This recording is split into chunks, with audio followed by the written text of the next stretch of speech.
Welcome to the nerd academy. आज हम class 8 का new chapter number 11 menstruation start करने वाले हैं। एक्सरसाइज 11.1 का फर्स्ट क्वेश्चन, जो भी फॉर्मूलेस लगेंगे वो मैं साथ में बताती चलूँगी कि क्वेश्चन में क्या फॉर्मूला है और कौन सा न्यू फॉर्मूला हमको याद करना है। इसमें बेसिक जो है हमने पढ़ा हुआ है, पेरीमीटर और एरिया का फॉर्मूला। बेसिकली 3 पैरीमीटर्स जो हैं, स्क्वायर, रेक्टेंगल और सरकमफ्रेंस जो होता है सर्कल का वो, और इन तीनों का एरिया। ये 6 फॉर्मूले हमको पता होना चाहिए, तो ये चैप्टर बहुत इजीली निकल जाता है। And this chapter is one of the most easiest chapter, क्योंकि बस इसमें कैलकुलेशन होती है। अगर आपने लैंग्वेज को ठीक से पकड़ लिया और आपके प्लस माइनस कैलकुलेशन सही है, तो आपको इस चैप्टर से डरने की कोई ज़रूरत नहीं है।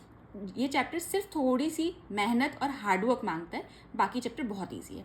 आइए चैप्टर को स्टार्ट करते हैं क्वेश्चन नंबर 1 से। क्वेश्चन 1 कह रहा है, a square and a rectangular field with the measurements as given in the figure have the same perimeter. Which field has a larger area? हमको क्वेश्चन 1 बोल रहा है, एक आपको स्क्वायर दिया है, एक रेक्टेंगल फील्ड दिया हुआ है। दोनों का मेजरमेंट कुछ ऐसा दिया हुआ है कि दोनों का जो पेरीमीटर आता है, पेरीमीटर मीन्स क्या होता है? सबसे पहले मैं अगर किसी चीज़ से नापना शुरू कर रही हूँ, मैं बाउंड्री पे चलना शुरू कर रही हूँ, मैं अगर नापना शुरू करूँ तो मैं यहाँ से यहाँ तक चलूँ तो एक A plus this boundary plus this boundary, this called perimeter. ये कहलाता है पैरीमीटर ऑफ स्क्वायर। ठीक है, अगर यही चीज़ मैं रेक्टेंगल के साथ करूं तो क्या होगा? मैं यहाँ से चलूं, यहाँ चलूं, यहाँ चलूं, यहाँ चलूं, तो ये हमारा हो जाता है पैरीमीटर ऑफ रेक्टेंगल। बस प्रॉब्लम कहाँ आती है, मतलब प्रॉब्लम भी नहीं, डिफरेंस कहाँ आता है? ये जो स्क्वायर होता है उसकी चारों साइड बराबर होती हैं, तो एक ए, तो ये चारों साइड, जो ये साइड होगी वही ये साइड होगी, वही ये साइड होगी, वही यही साइड होगी। तो फॉर्मूला क्या हो जाता है? Perimeter, simple. तो पेरीमीटर ऑफ स्क्वायर का फॉर्मूला देखते हैं पहले। पेरीमीटर ऑफ स्क्वायर, इसमें बोला है ना क्वेश्चन में हमको कि एक स्क्वायर और रेक्टेंगुलर फील्ड है जिसका मेजरमेंट हमको दिया है और इनका सेम पेरीमीटर है, सिर्फ हमको इतना दिया है। तो हमको इससे पता चला कि जो पेरीमीटर ऑफ स्क्वायर होगा वही पेरीमीटर ऑफ रेक्टेंगल होगा। ठीक है, पेरीमीटर ऑफ रेक्टेंगुलर फील्ड होगा। अब हमें एक साइड दी हुई है, ये दी हुई है 60, मतलब ये 60 है स्क्वायर में, तो सारी साइड बराबर होंगी स्क्वायर में। तो हम फॉर्मूला लिख लेते हैं। फॉर्मूला क्या होता है स्क्वायर का? 4a। अगर इस साइड को एक a माना जाए, उसकी 4 साइड होती है, तो 4 इंटू ए जो साइड हुई, तो ये हमारा पेरीमीटर निकल आता है। तो निकालते हैं, 4 इंटू एक ए की साइड क्या दी हुई है? 60। तो 4 6 कितना होता है? 24 और 0 का 0। मीटर दिया हुआ है तो मीटर यूनिट में लगा दिया हमने। ठीक है, अब पेरीमीटर ऑफ रेक्टेंगुलर देखते हैं। पेरीमीटर ऑफ रेक्टेंगल का फॉर्मूला क्या होता है?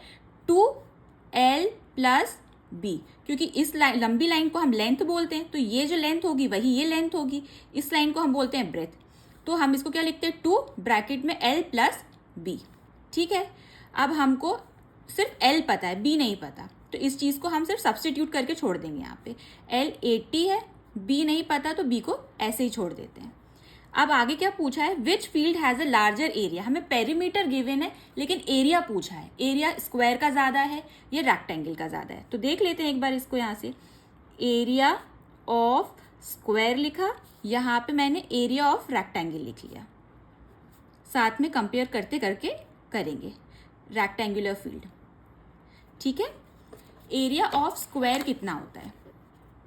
फॉर्मूला क्या होता है? ए का स्क्वायर।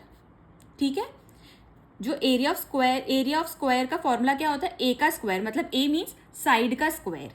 ठीक है, एक साइड हमको कितनी गिवन है? 60, तो 60 का स्क्वायर मीन्स 60 इंटू 60, यही होता है ना स्क्वायर का मतलब। तो 6 6 जा 36 और 00 मीटर का स्क्वायर, क्योंकि स्क्वायर है तो हम मीटर स्क्वायर लगाएंगे। अब एरिया ऑफ रेक्टेंगल निकालते हैं।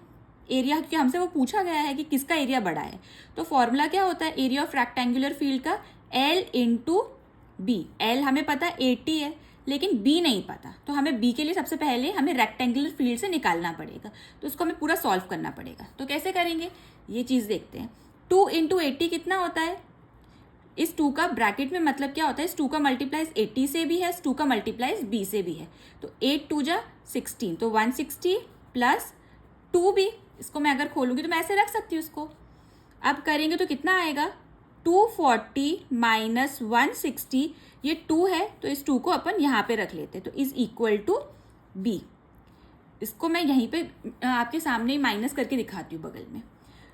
240 में से 160 जाएगा तो 0 कैरी 1, 14 में से 6 जाएगा, कितना बचेगा 8, ठीक है, तो कितना बचा 80। तो इसको मैं कैसे लिख सकती हूँ, 80/2 मतलब 40। तो बी कितना आया अपना 40 मीटर। हमको यहाँ से ब्रेथ निकल गई, अब हम यहाँ पे बी सब्स्टिट्यूट कर देंगे तो 40 कर दिया। 8 4 कितना होता है। अब एरिया निकालने के लिए हमें एल पहले से पता था 80, अब बी हमें पेरीमीटर से पता चल गया, कितना आया 40 मीटर। 8 4 कितना होता है 32 और 2 0 का 2 0, मीटर स्क्वायर का मीटर स्क्वायर मैंने यूनिट निकाल दी। अब आप मुझे बताइए एरिया ऑफ स्क्वायर आया 3600 metre square, area of rectangular आया 3200 मीटर स्क्वायर। क्वेश्चन पूछा था which field has a larger area, हमको क्लियरली देख रहा है area of square is greater than area of rectangular field. तो आंसर क्या है, area of square is more than area of rectangular field.